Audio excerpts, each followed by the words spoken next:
Think about the state of your photos for a sec. How's it going over there? You've got some printed, but even more growing lost in Digi Neverland. Thousands of photos unseen on your hard drive. 5 figures worth of photos and video clips stored on your phone and in the cloud. And then, what about the photos full of stories from your childhood? Are those at your parents' house? Isn't it time we do something about all of that? In episode 40, I'm talking to the founder of the Association of Personal Photo Organizers, Cathi Nelson. This group is a lot like us in the documentary community. It's not about the pictures per se, it's about the people and the stories. So Cathi talks to us about photo organizing for yourself and as a lucrative business. Enjoy the story. Hey you're listening to the Intentional Documentary Podcast. So glad to have you. Around here, I'm gushing over the stories behind the pictures that we freaking love of our own lives. You know, the ones we hold as high value and iconic, because this is where photography meets real life. I'm your host, Marie Moss, and I believe that the best way to approach your photography is through your lens, your way. Through insightful conversations with photographers, I'll explore preserving life with your camera and using what lights you up to grow your brand. Let's get started. Hey, Cathi, thank you so much for being here with me today. I am so excited. This has been my highlight of my week. Yeah. Oh, that's so awesome. We, I don't think have ever covered the topic of photo organizing on this podcast so far. So I've been looking forward to this because I think it's a hole that is kind of like not filled in our community at all. So I'm excited to speak to an actual expert on personal photo organizing. So can you tell us a favorite story of how either yourself or another photo organizer has made an impact on a client with what you guys are doing over there? Wow, that's a great, gosh, there's so many impacts that we've made. Somebody just wrote actually a beautiful blog about one of our members. They lived in Southern California, and during the fires this past fall, when there were those terrible fires in that one community that was really unexpected, she was so thrilled that Nancy McFarland, one of our members out there, she had hired her actually to organize her photos and digitize her, in particular, her printed photos. So Nancy had sent her a note right in the middle of that tragedy saying, "Don't panic. I've got your photos in my car ready to drive away in case the fire comes to us," which they were fortunate it didn't. But Nancy told a story about how she had all these clients' photos in their car, and then how they were able to send emails. And that woman did lose everything in the fire. Wow. And how thrilled she was that Nancy had access to those photos and had digitized all those and was putting them actually up in a online photo gallery. I'm fairly certain she was using SmugMug. And so she was actually able to see her photos and know that they actually were safe. And so that's just the story that comes to mind. But we have hundreds of stories where our members work with clients, also with people who have lost children, and a family that, these are the heartstring ones, right? Yeah. A family that lost a son in the 9/11 attacks were unable to look at their photos and everything for many years, but then did hire a professional who then was able to work with them and go curate that photo collection, find the ones that told the real true story about who he was, which is why we love what you do, because it's not about the photos. It's not about a chronological photo book or, this is when he was. It's really the story about who that person was. And that's what our members are passionate about. So she was able to do that. We have some great letters that they wrote to her, thinking that, his life to his children was suddenly his children know him in a new way. And because somebody else was actually able to kind of do that process for them. I love that.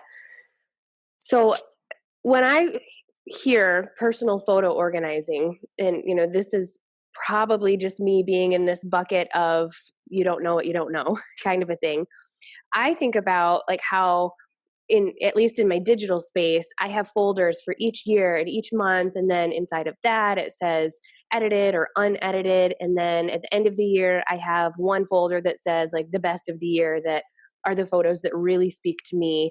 I'm curious, for people like me who probably just don't know even a quarter of what you guys know. How do you even know if you're not as organized as you could be? Well, honestly, what you just said is actually a really brilliant and the strategy that we believe it or not recommend. That's a very Mm, rare person. We really recommend that, especially with digital photos, because people are completely overwhelmed with their digital photos. It's yeah. it's complete chaos. They have them on their phones. They have them up in, maybe they started with Dropbox. Now they switched to Amazon Prime. Oh, but before that they had some photos in Google Photos, or they put them in Shutterfly at one point, or maybe Flickr. I mean, it's just unbelievable. Or they're on hard drives or old computers or still on memory cards that they keep putting them, they find an old memory card and add them back into their photo collection. So Yeah. ideally, we recommend that you have for digital photo, what we call your digital hub. It sounds like you have a hub. We recommend it's on your computer or an external hard drive, not just cloud based. Mhm. And honestly, that photo structure is a good structure. And the fact that you've actually narrowed it down to your best photos, as Mhm. long as you're adding the metadata so that in the future you can search those photos quickly. Oh, okay. So again, you're thinking as a professional photographer, the Right. way you Yeah. describe that. That's your skill set, but very few people think like that. So, Yeah, I can imagine. and they don't understand the importance of metadata, which is what we like to say is really just a fancy word for saying that, writing your on the back of your photos. When you get an old photo from your grandparents or something and it tells you who's in the photo, that's photo suddenly becomes so much more valuable. The same information needs to be added to our digital photos, but not just we don't believe in just adding, like, we know artificial intelligence, right, is adding geotagging, facial recognition, all of that. But I think no, it wasn't you. Was it you that it was somebody else whose son, they were going sledding. She couldn't talk to me because they were having a sledding party for her son, and she was responsible for the hot chocolate. Mhm. So I was able to help her. So I know she took lots of photos of that, right? I mean, it was a whole class. I think it was a birthday party. And so a great example of that, about the importance of adding the metadata, is, so here's her son maybe flying down. There's a great picture of him flying down. And then right after that, he falls into the snow, and it's a crash and burn and he's crying and things. We'll know from those photos that, Bobby was coming down the slopes. We'll know where it was. We'll know what time, but we won't know that maybe he fell off and, his best friend came and dusted him off and told him that it was all okay. That's the story, the metadata piece that needs Yes. to be added to those photos, in addition to just what your artificial intelligence and the basics are. That's And that's, amazing. yeah, I that's what have you to want say, to. I had no idea that that's what metadata really translates to, that it's the story. And I tell the story so often about how I've looked at my grandparents' albums and I'm like, they're just faces and places that half of them I don't even recognize. Like they're meaningful, but they're meaningless at the same time because I don't understand what they would understand if they were looking at them. And so sounds like that is a digital way to capture that information, which is amazing. I'm honestly mind blown. I didn't know that that's what that was. You could, yeah. I mean, we're expanding it beyond like taxonomy and like the big, but that's really what our members do for clients. So again, what we'd want to do is eventually get them to have that favorite folder of their best photos, and then either sit side by side. A lot of this work can be done remotely. And another thing we always say, what's fascinating is, like, once I got to know you and knew who your children were and your husband, or, the aunts and uncles, it doesn't take long for people to know who people are. And then Right. you can actually do a lot of this work for clients without their assistance. If you have a question, our members will like here's a quick, email or text. Who's in this photo again? Or what was this story quickly? And the client can quickly type back, but they're managing that. And as you get to know a family over and better and better, it becomes easier and easier. It's really not that hard. People always say, "How can you organize somebody else's photos?" And I always laugh. It's really not that hard, Yeah. believe it or not. Because the other thing I say, it's not a mystery of what people take photos of. So I've been doing this for so many years. So Hmm. I'm pretty clear.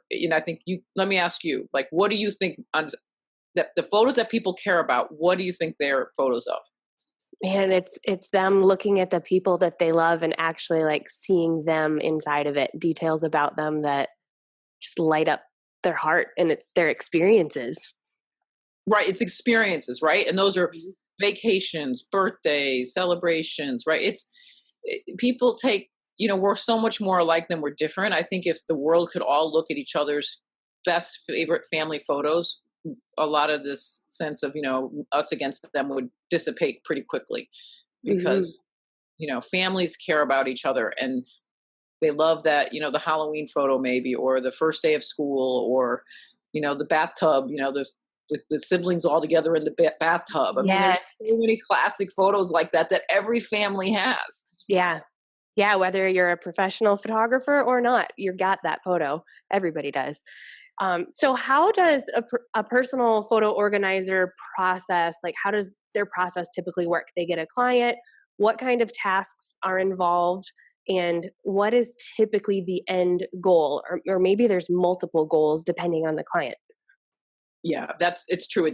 There's multiple goals depending on the client. But if we use just an average, a busy mom with 3 kids, maybe 11, 7, and 3. Like, let's just use that as an example, maybe. Hmm. The first goal when they get the call is to do what we call a needs assessment, or an assessment of what it is. We ask them, what are your goals? And we direct them. We have great resources at this point that we really work closely, that has been developed by our members, who share really wonderfully with one another, is a client needs assessment. So you evaluate, what is it that you ask them probing questions.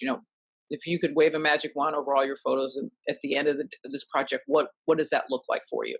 Oh, Hmm. I don't know. I just want to. What about a photo book? What about a wall gallery? And so we also know how to kind of direct them to. I always say organizing is a means to an end.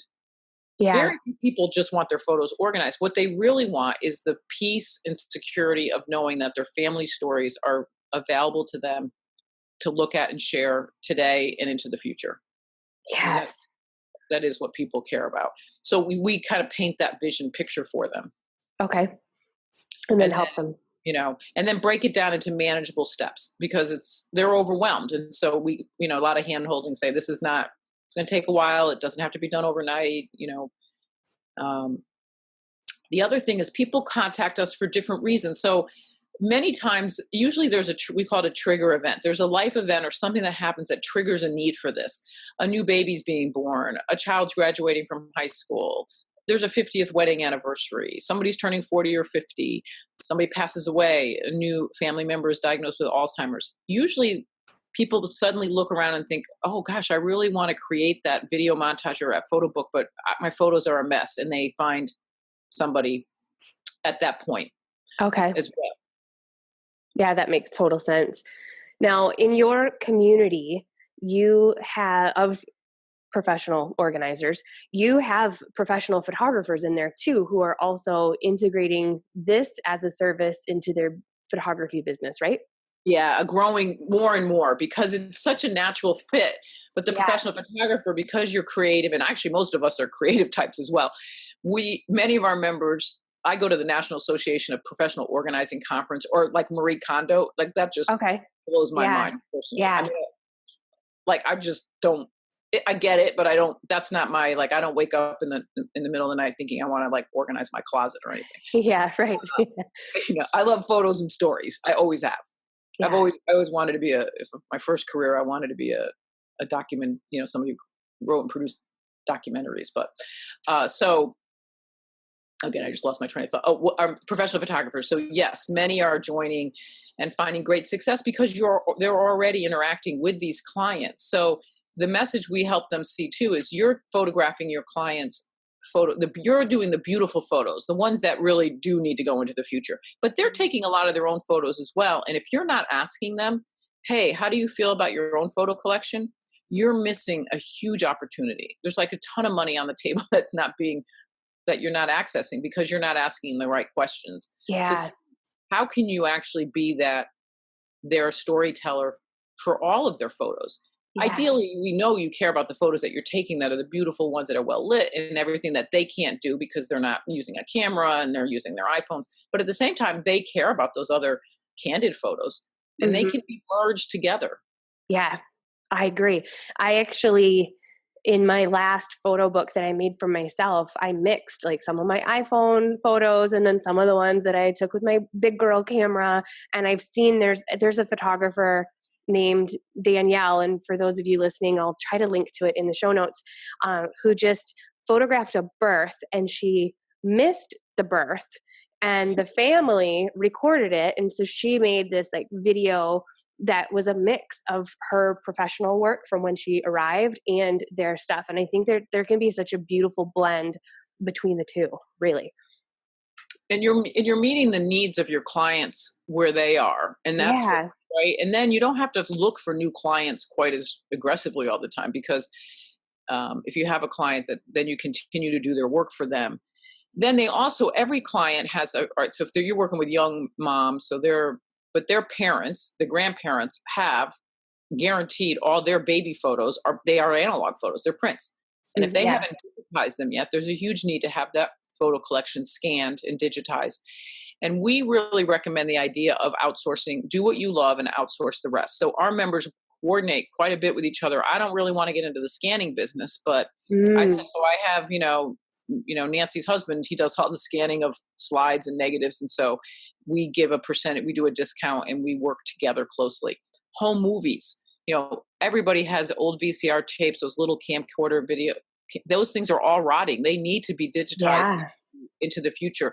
So children's artwork, I mean, it's a never ending, it's not just photos really. Exactly. Yeah. Yeah. So those Yes. are opportunities that you can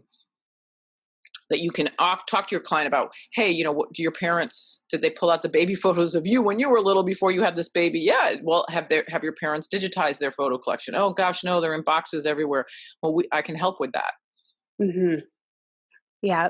Yeah. I'm thinking too, just, there's just so many stories that are in our heads. And through this process, it's just, you're creating this sacred place for your family stories, with using different tools, different formats, different mediums, and it all blends together. It's beautiful. We have a question from my audience from a professional photographer named Karen. And she wrote in my Facebook group, I'm meeting someone on Friday to help her start sorting her piles of family photos and begin writing stories to go with them. And I'm going to start offering this as a service for clients. So this is a bit of an experience. I organized my own boxes of photos inspired by Marie and the Preservation Project, and now want to offer this as a service for storytelling clients with an end product of a photo/storybook.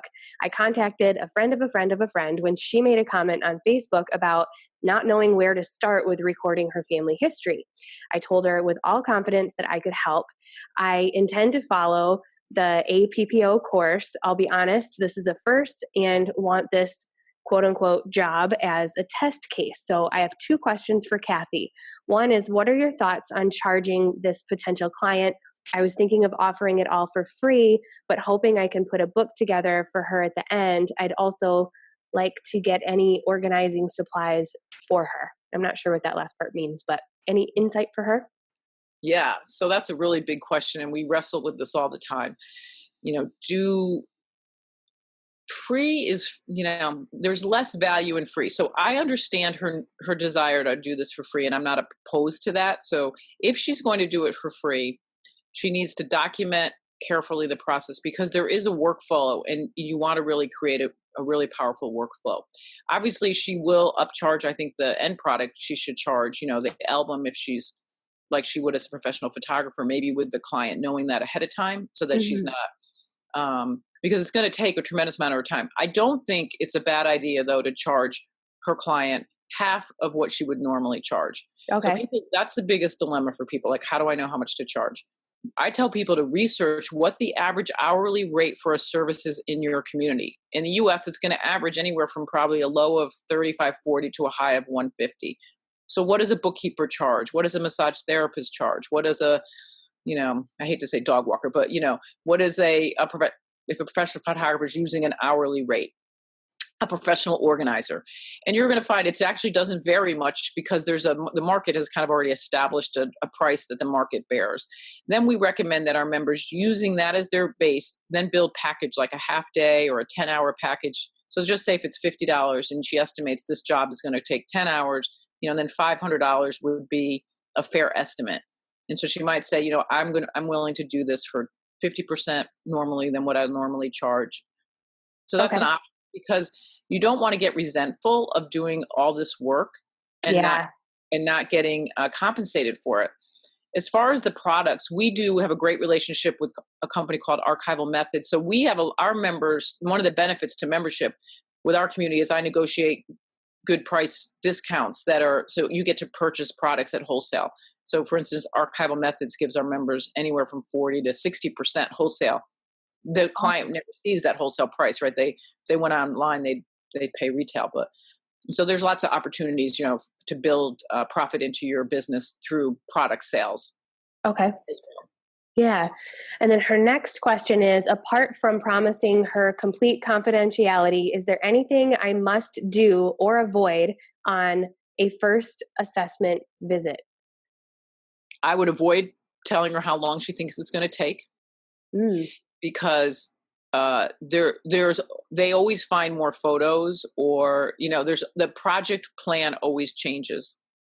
So I would tell her that you will keep her up to date on the project. And ways our members do this is they're getting very creative. I mean, there's lots of great comments on our Facebook and forum where people are using, like, photographing the project at the beginning, that halfway through sending like a little, some are even making little photo books that they send just to show them the progress of what's happening, so so the client, because otherwise it's out of sight, out of mind almost. And so you Yeah.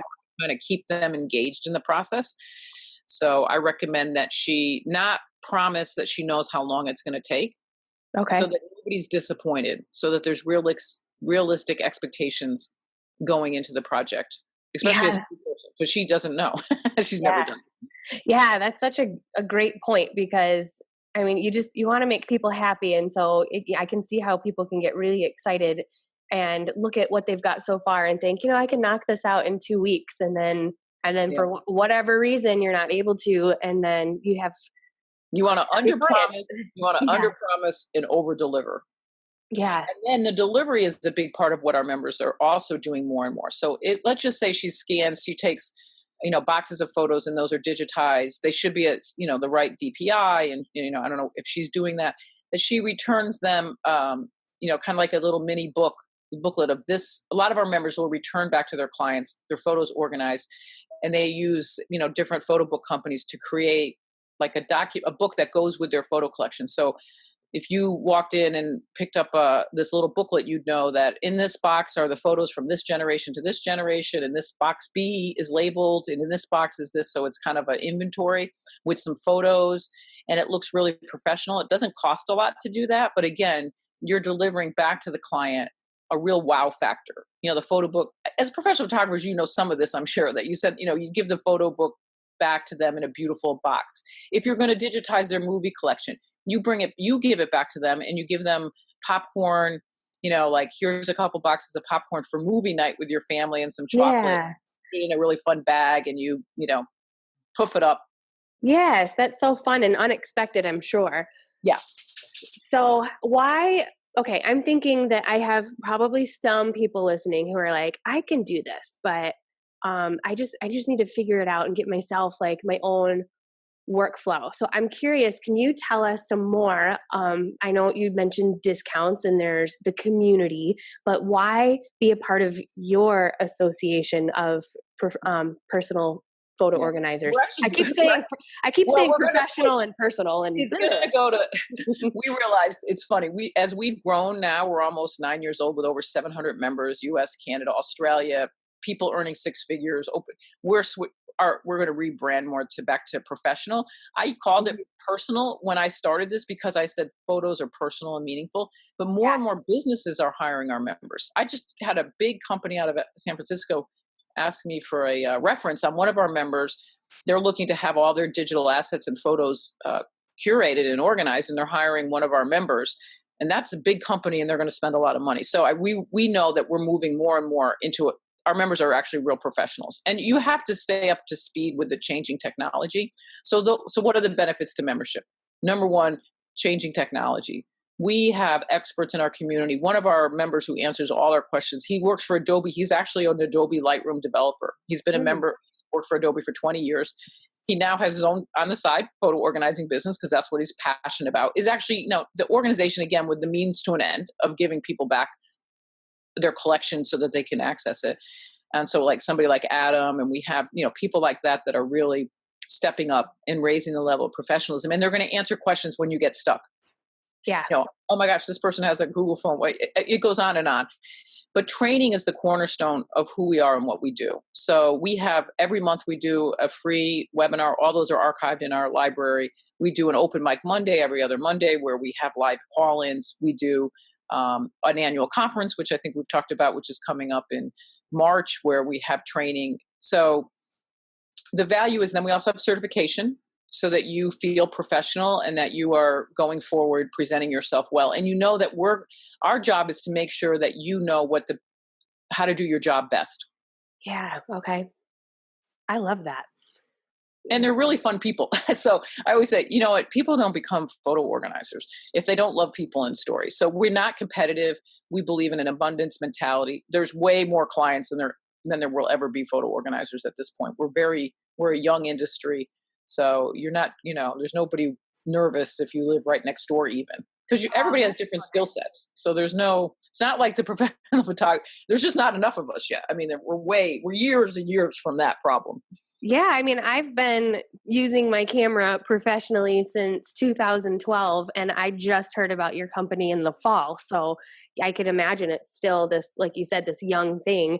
I love that. I just like practically hit my hand to my forehead when you mentioned that a business has just reached out to you guys, because just running Fearless and Framed, like it is like the thing that I loathe the most is trying to figure out what I'm going to post on Instagram. And I have so many photos because I've been photographing for years, and I have like categories that are like my like on brand kind of photos, and then just some more of my personal photos that add to my brand story. And it's kind of chaos. And so I think that is a huge opportunity for you guys, like to like work with businesses who are now like trying to have a visual presence on social media, whether Pinterest, Instagram. Those images have to come from somewhere, and it is a job to know what you have and where is it and all that fun stuff. So I love that. Clearly I got all excited when I heard about that. And the other growth area is also that our members. So again, this is what we're starting to talk about this at our conference, but we recognize the business as we strategize for our 2019 and 2020 strategic growth plan. It's that providing that path to training that way, but also is the whole family history and genealogy market. I always feel like 23andMe has kind of like, and Ancestry.com have put this on the map in a way that everybody is now like dabbling in that. And once you get involved in that, you want to see photos of like, the great grandparents and stuff. So one of the breakouts at our conference is one of our members who's doing it, is how do you add genealogy services to your business? I mean, that's just a little sliver that if you enjoy that, you can start to add to your services, because people. So again, not only is it businesses that need us, but it's also growing in many other areas as well. Yeah, I don't have the actual excerpt in front of me, and I couldn't even tell you. I'm trying to actually search for it as I'm talking, but let me just type in Ancestry. I had found a couple years ago a quote right here that I read on fastcompany.com. And it said, for Ancestry, MyHeritage, and their competitors, genealogy is a big business. Enthusiasts tend to spend big bucks. The average cost of finding roots ranges from $1,000 to $18,000, according to consulting firm Global Industry Analysts.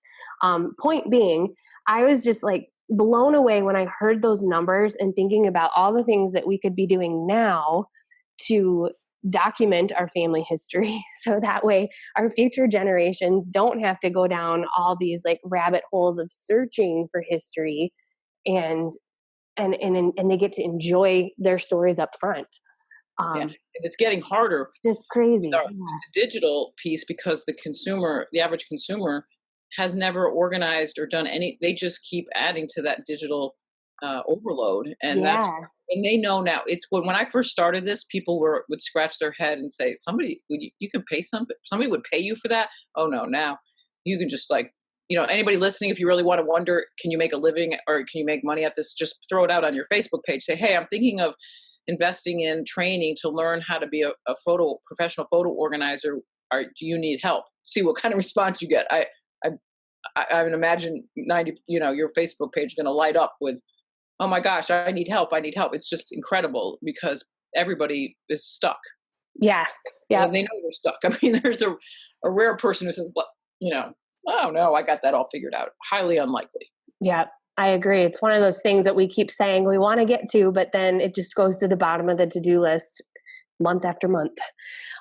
So next question for you, a couple of things before we wrap up. One, there are people who may want to tackle their own photos. You have a class for that. Can you tell us about that? Yeah. So we finally realized that we needed that a lot of people wanted to join actually just to learn how to do their own photos. So finally, we took the time and in the past throughout the whole fall created two courses directed specifically to the do-it-yourself market using all the 10 years of experience. So one is called Printed Photo Organizing Made Easy, and really is a deep dive into how do you we call it the hunt and gather stage, taking inventory, doing a timeline. We provide you with all the handouts, editable PDFs. We make it really easy, and we walk you through the whole step of organizing your printed and video, old home movie photo collection from start to finish, including ending with a whole section on what do you do, like from photo books to video montages to wall art, all of that.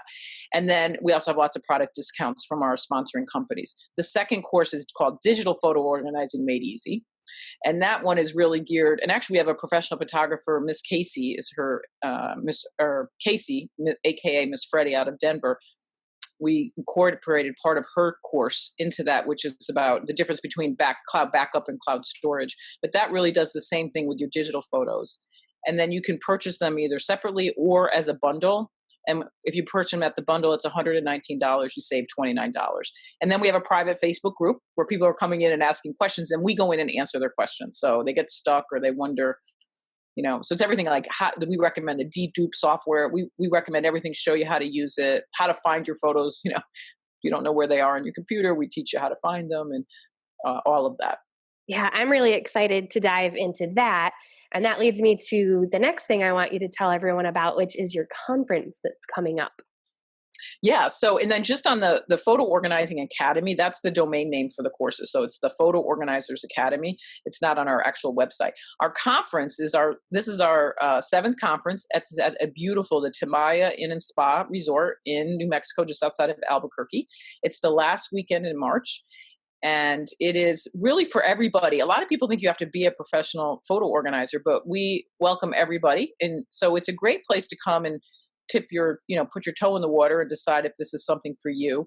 We have 16 different breakouts, so you can read on our website the different breakouts. So there's a breakout for beginners and then all the way to experienced members. And then we have a lot of live main stage, great speakers on everything from we'll have inspirational speakers on, the importance of telling your stories, to an interview with myself and the CEO of Blurb. The woman who founded Blurb, Eileen Gittins, will be there, and she's going to tell us the history of how Blurb came to be, and then how to think about yourself as a business professional. And then we have sponsors. We have a marketplace where Smug Mug and Blurb and Miller's and Epson Scanner, all those folks are there. So we'd love to have you come check us out. We also do a first timers Thursday night reception. We'll match you up with a buddy so you don't feel by yourself. And again, it's a really warm and friendly group, so everybody that comes, always feels welcomed, and it's not meant to be intimidating. So you shouldn't feel like it doesn't fit for you. Yeah, it sounds so fun. Is it always in New Mexico every year? Nope, we change every year. We move across the country. So we're getting ready to sign next year's contract, which will be on the other side of the country. This is the first time we're doing a resort because it's our 10-year anniversary. It's our 7th conference, but and the resort. So we have like hot air ballooning and, optional add activities. We've never done that. You can bring a spouse for, I think it's a $300 food package. And so, but then we'll go back to your more traditional, like a Hyatt in Buckhead, Atlanta kind of an approach. We'll go back to that more traditional conference idea, but this is kind of different. So. Yeah, a well-deserved celebration for sure. That's amazing. So, and then the last thing, so we talked about DIYing and the classes there and where to get that, which you guys listening, I'll link to all of this in the show notes. We talked about the conference. I'll link to that. The last thing is if someone listening is thinking, maybe this is a viable revenue stream that I would like to try out, they can just go right to your website to learn about the certification and all that Yep, fun stuff. everything Right? it says we have right now, become a member, or find a photo organizer or become a photo organizer. You just click on that. It's either $99 a quarter or $349 for the year.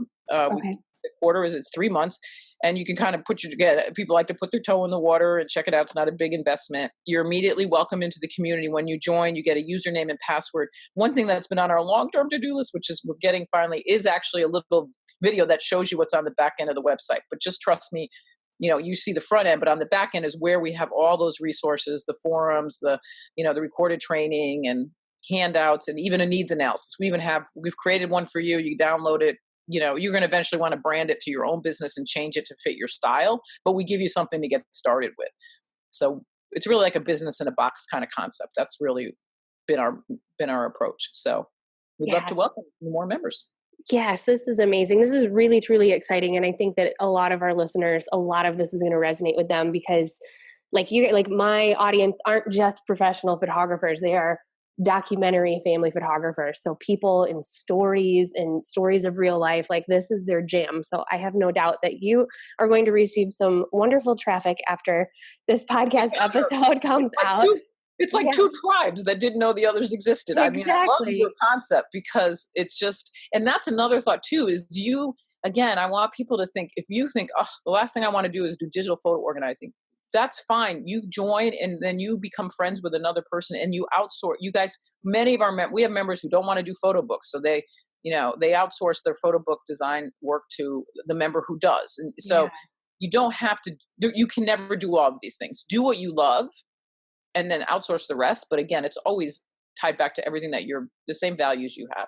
Yeah, I think that is pure genius to basically bring all these beautiful minds together and let people to lean into their own gifts. Mm-hmm. Cathi, is there anything else that you want to add before we wrap this up? Oh, this has been delightful. You get me excited again when I get to talk about it because it's like, yeah, this is great. We'd love to welcome you. People are welcome to, I think you're going to, you can give my email address to people want to ask me questions and I'm welcome that. I'm happy to answer more questions. And yeah, that's it. I think we're good. Awesome. All right, guys. Yes, please visit the show notes to check out all of the links and everything. I'll put Cathy's, well, actually go ahead and say your email address. I'm not going to put that on the internet page in case all of a sudden you get on a spam list. When I said that, I thought, but it's a Cathi with an I and a C, CATHI.Nelson. NELSON at A as in Apple, P as in Paul, O as in orange.org. So APPO.org. And just put in the subject line that you heard this podcast. I'll make sure I get back to you. And if you have specific questions, I'm happy to answer them because I understand, people want to know, are they real people? Is this real and legitimate? And I understand that. So we are. Yeah. So. All right. Thank you so much for being on, Cathi. Okay. Thank you. Have a great day. Okay, friend, do you have a to remember list? We kind of move through our days and document whatever comes up along the way in a beautiful but kind of random way. What if you tried the intentional documentary approach? What if you slowed down, looked at different parts of your life first, the parts that make you really feel something big, and then document from memory? It's a very different vibe than running around afraid you're going to miss something, and I think you'll like it. So I've put together a PDF to help you evaluate different areas of your life that haven't been documented yet, the to remember list. I hope you'll keep it close, so when a story pops up on your heart, you have a place to jot it down in a word or a phrase that'll evoke the story to document later.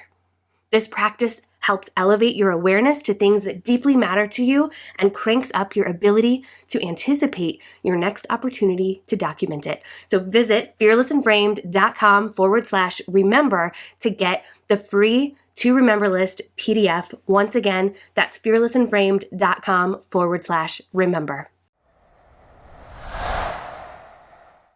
Welcome back. So what a cool episode, right? This has been a topic we've really not talked about around here, and I'm thrilled to know there's a whole community to help people like us with this photo chaos that we kind of create for ourselves, you know?